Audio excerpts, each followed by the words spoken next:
I'm typing this on my bed, which is actually the same bed frame I had when I was like 14, even though I'm 30 now. My mom made me take it when I moved back into the old place after the accident because she said, it makes the room feel more like you. I didn't argue because, after everything, I didn't have energy to fight about furniture. The mattress is new, at least.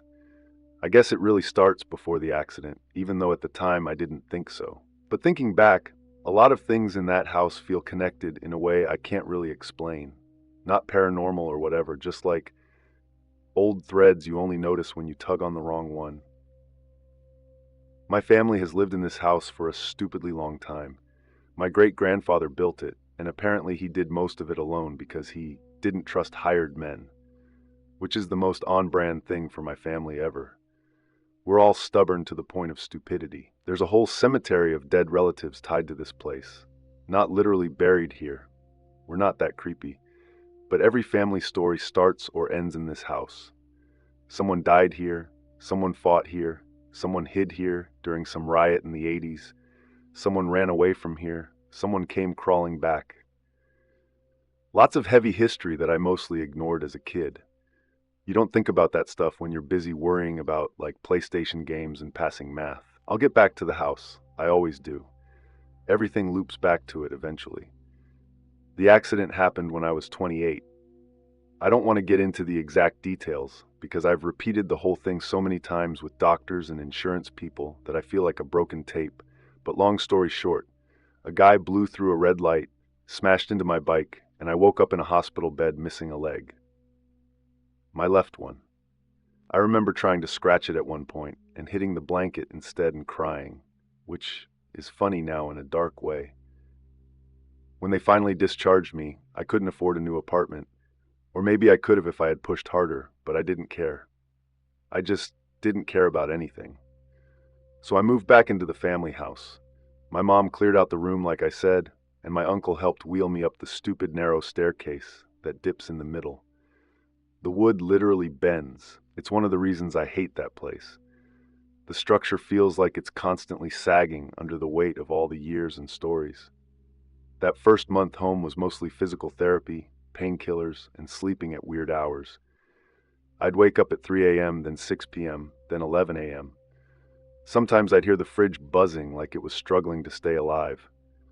It's been like that since I was a kid. My dad used to smack it on the side. That's why I didn't process the weirdness at first.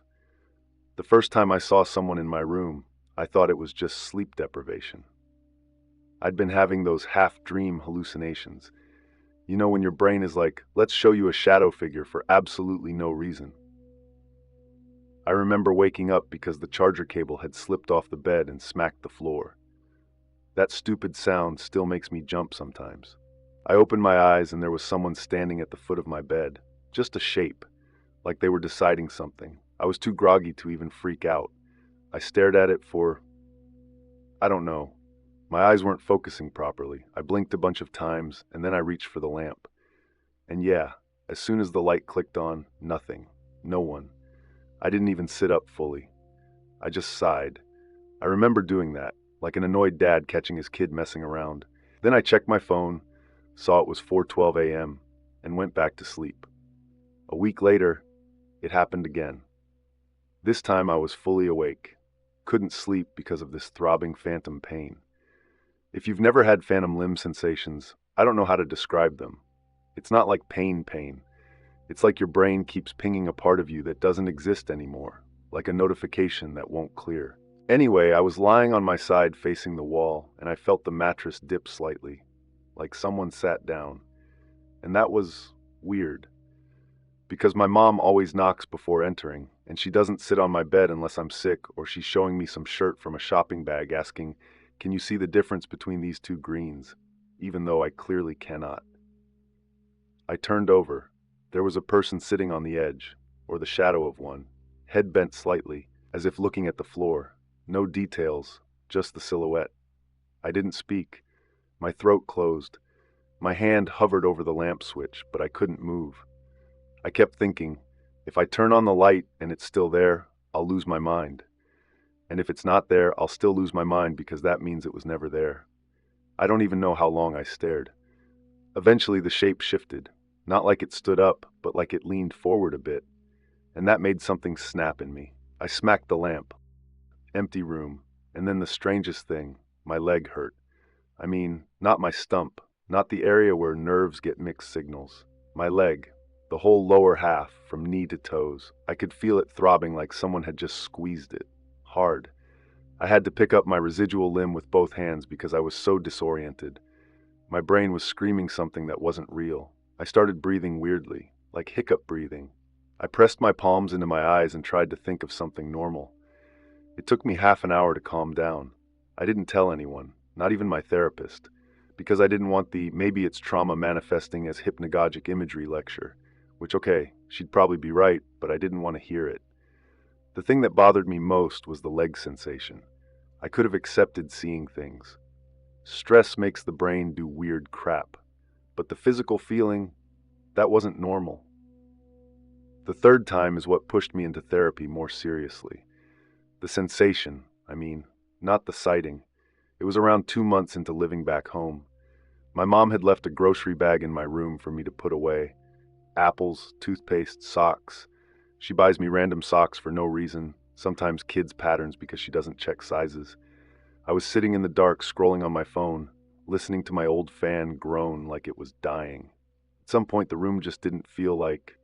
I kept checking the corner near the wardrobe because the shadows looked off, and, out of nowhere, I felt a hand wrap around my left ankle, the one that isn't there. Firm, cold, definitely colder than my own skin. I yanked back on reflex, but of course nothing moved because there was nothing to move. The sensation shot up my phantom limb like electricity.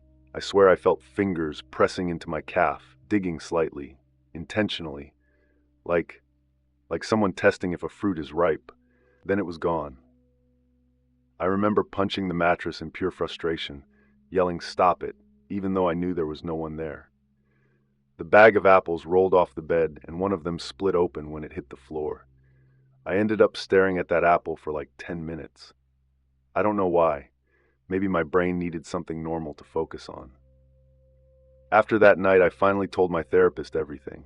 She said it might be a combination of phantom limb syndrome, trauma, disrupted sleep patterns, environmental stress, and the general emotional weight of being back in a childhood space that has loaded meaning or whatever. She wasn't wrong. I mean, she probably wasn't wrong. We doubled the sessions. My mom thought it was because I was depressed about the leg again and kept making favorite food like that would fix anything. My uncle bought me a stupid puzzle box that he thought would help occupy my mind. I never told him it annoyed me so much I threw it under the bed. There's something about old family homes that hold tension like static. The walls are too thin, the memories too thick, the floorboards remember everyone who walked over them. That's what my grandmother used to say. Houses remember, she'd whisper when she was drunk. I don't believe in ghosts. Never have. Still don't. I think if I did, I'd have had a full breakdown by now. But I do think people leave traces. Not energy or spirits or anything supernatural. Just impressions. Psychological dents. My great-grandfather died in the room next to mine. My dad cried in the bathroom downstairs after he lost his job. My cousin hid under the table during that big family fight when I was 10. I broke my wrist jumping off the back stairs. We all left marks. Maybe my brain connected those marks to what happened to me. I don't know. The last real incident happened like 5 months after I moved back. Just another night where sleep wouldn't stick. I was lying there staring at the ceiling, listening to some commercial on the TV downstairs, something about laundry detergent. My phone battery was at 6%. The house was calm. I could hear the ticking of the clock on the hallway wall. At some point my eyes felt heavy, and I was drifting, not asleep but close. Then someone whispered or said my name, very softly, like they were checking if I was awake. My heart didn't even pound, it was too tired. I kept thinking, if I turn over and see someone, I'll scream. If I turn over and don't see anyone, I'll also scream. So I didn't move, I just lay there, breathing slowly like an idiot trying to pretend to be asleep. I slept with the light on the rest of the night, and the next night, and the next.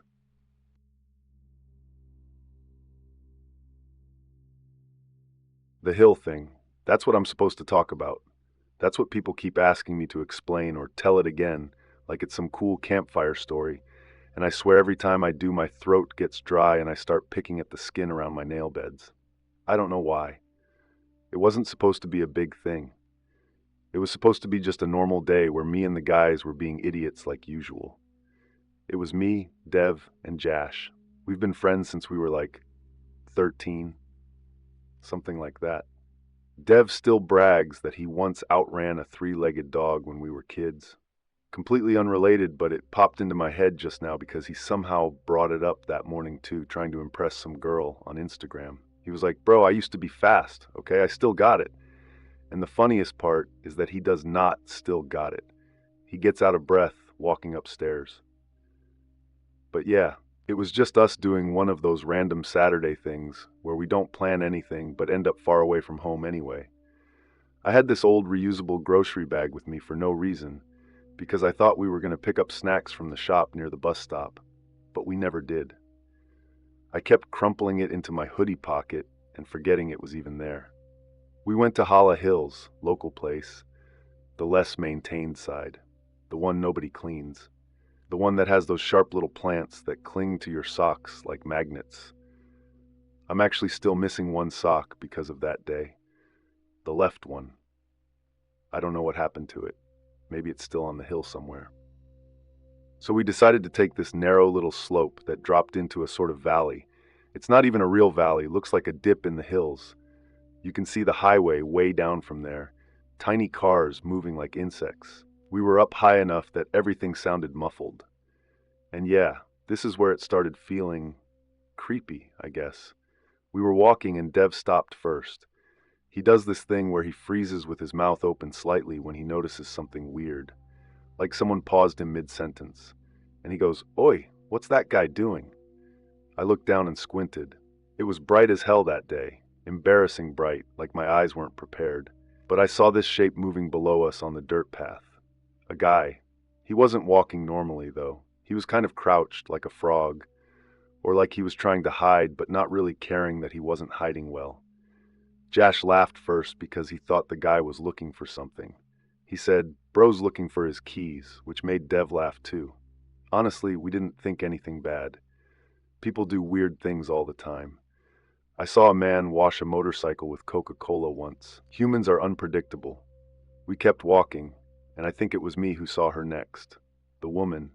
She was a little to the left of the guy, lying on her side on the dirt. I thought she was resting at first. Or maybe doing yoga. I don't know why I thought yoga. She had this long hair covering most of her face, and her arm was stretched out in this weird angle like she fell while reaching for something. The angle was what bothered me, I think. It didn't look natural.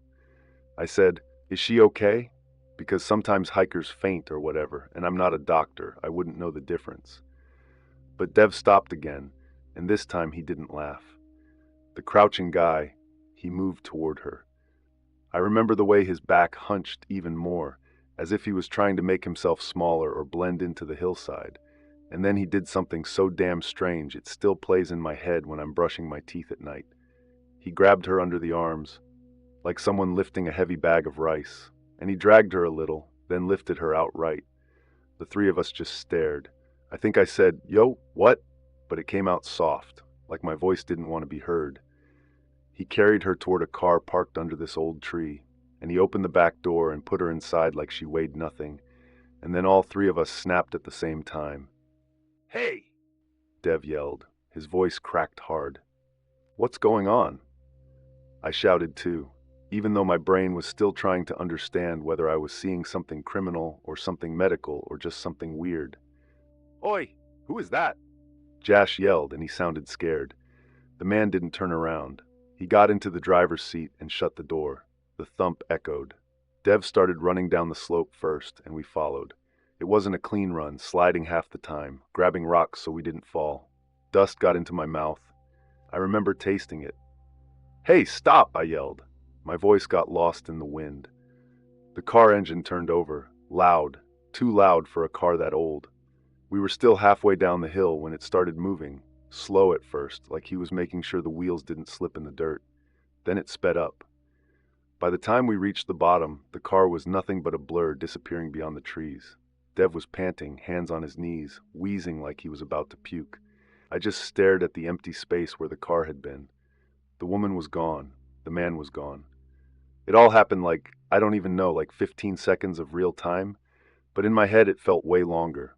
We walked toward the area where she'd been lying, and that's when we saw it. A smear, big enough to know what it was. Blood, fresh enough that it was still wet around the edges. It looked almost black in the sunlight. I wiped my hands on my shorts, even though I hadn't touched anything. Nervous habit. Dev called the cops first. He was shaking so much he had to put the call on speaker because he couldn't keep the phone steady. Jash kept walking in circles, staring at the trees like the car would magically come back. We tried to explain everything to the cops, but even saying it out loud felt surreal, like we were telling a joke with no punchline. There was a man crouching. He took her. We yelled. He drove off. It sounded stupid. It sounded like something we should have misinterpreted. I kept expecting the cops to tell us we were imagining things, or that it was a medical rescue or something official. They came. They searched. They asked us the same questions like 7 times. What did he look like? How old? What was the woman wearing? Did she move at all? Did she speak? Did we get the license plate? We didn't. I still hate myself for that. I remember sitting on a rock while an officer scribbled something on a little notepad, and a fly kept landing on my hand. I kept flicking it away, but it kept coming back. Stupid thing to remember, but it's glued into my brain. They took some of the dirt samples. They took pictures. They walked around with this weird seriousness that made my stomach hurt.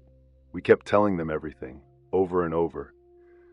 But the more we said it, the less real it felt.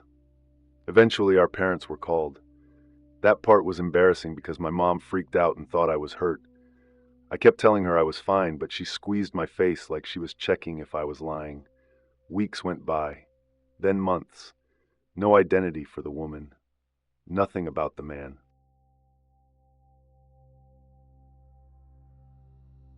So, my hometown. It's called Ridgeway, but nobody calls it that.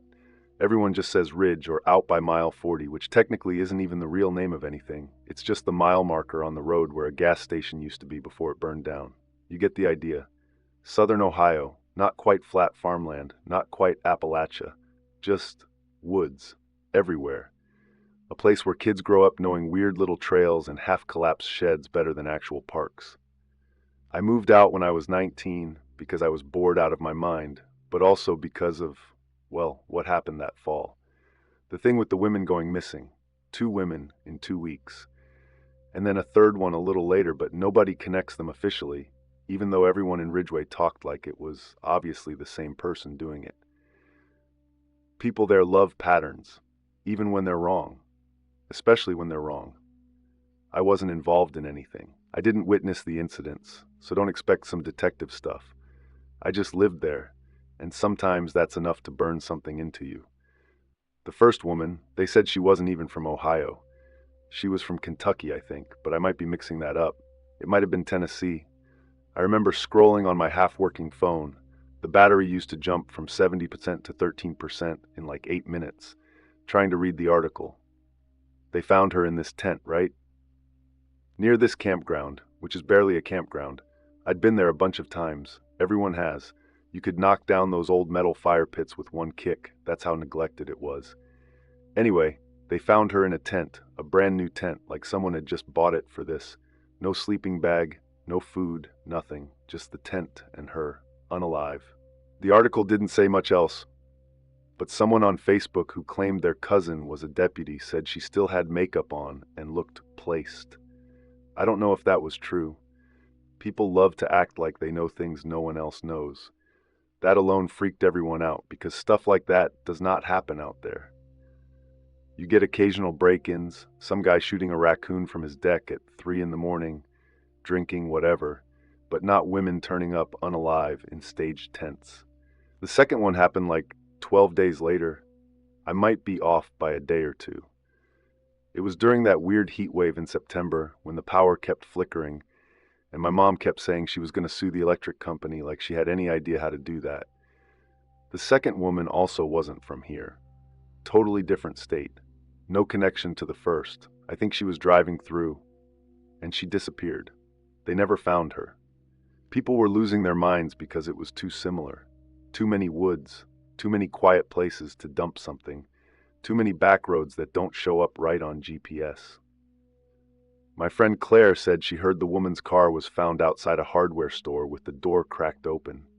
Someone else said there was no car at all. Someone else said she'd been camping too, but alone, which didn't make sense because the first one clearly wasn't camping. Not really. Like, who brings only a tent? Even I know you need more than that, and I don't camp unless I have to, and usually I don't because bugs like me too much. I swear half the town was just making stuff up because they liked the attention.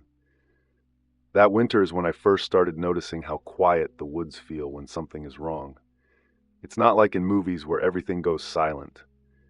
It's like the silence has weight, like it's pressing against your eardrums. But maybe I only felt that way because I couldn't stop thinking about those tents. You know how your brain fixates on one detail and won't let it go? For me, it was the tent being new. Like someone bought it just for her. That part always sat wrong in my stomach, like a bad piece of chicken. So then months pass. I worked at a little breakfast place that made amazing hash browns if you don't think too much about how often the grill got scraped. I dated a guy named Aaron for like 3 months and then realized he only talked about his truck and nothing else. Stuff like that. And then the third one happened. Another woman, another tent. But the weirdest part was she wasn't from Ohio either. 3 different states. No connection, not friends, not related, nothing. Like someone was picking them from random. That one bothered me more than the first 2 because it felt like confirmation that whoever was doing this was, I don't know, organized? Or maybe not organized, maybe just unhinged in a very specific way. I don't know. I was 20 at that point. I had a crappy tan car. My phone screen was cracked in 3 places because I dropped it on the tile at work. I was driving home one night from my friend's place. It was around midnight, and I had this cold McDonald's cup in my cup holder rattling every time the car hit a bump. God, that cup annoyed me. The straw squeaked every time I turned the wheel. I was driving in this road. If your tire pops, you're basically screwed until morning because no tow truck wants to bother with it at night. It cuts through the woods for like 5 miles, and there aren't any houses except one creepy shack that's been abandoned since forever. I wasn't thinking about the missing women or anything. I was thinking about how Anna's dog shed all over my hoodie and how I really needed to start carrying one of those lint rollers. And then I see something, right?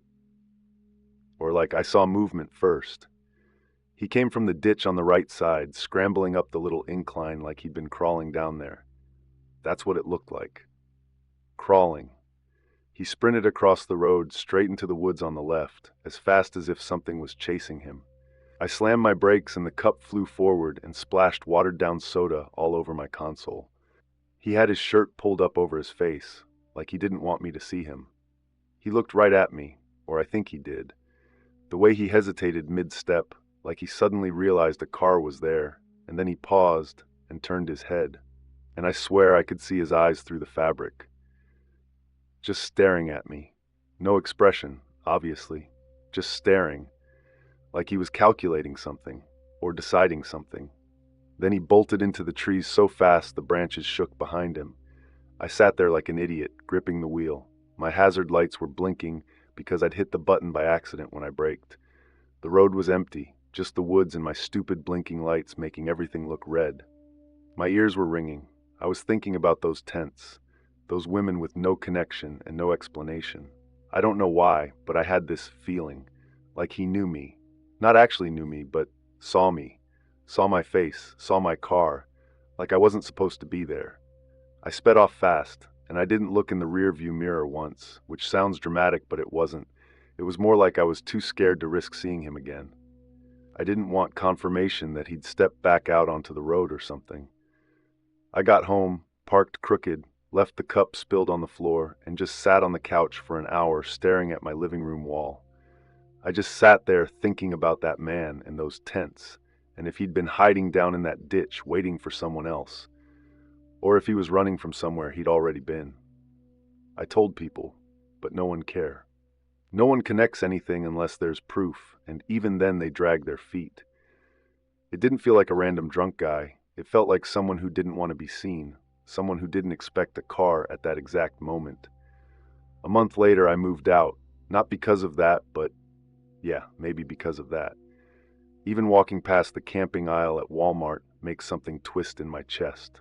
No one ever figured out who was responsible. People still talk quietly about those tent women, but only older folks. Everyone else moved on.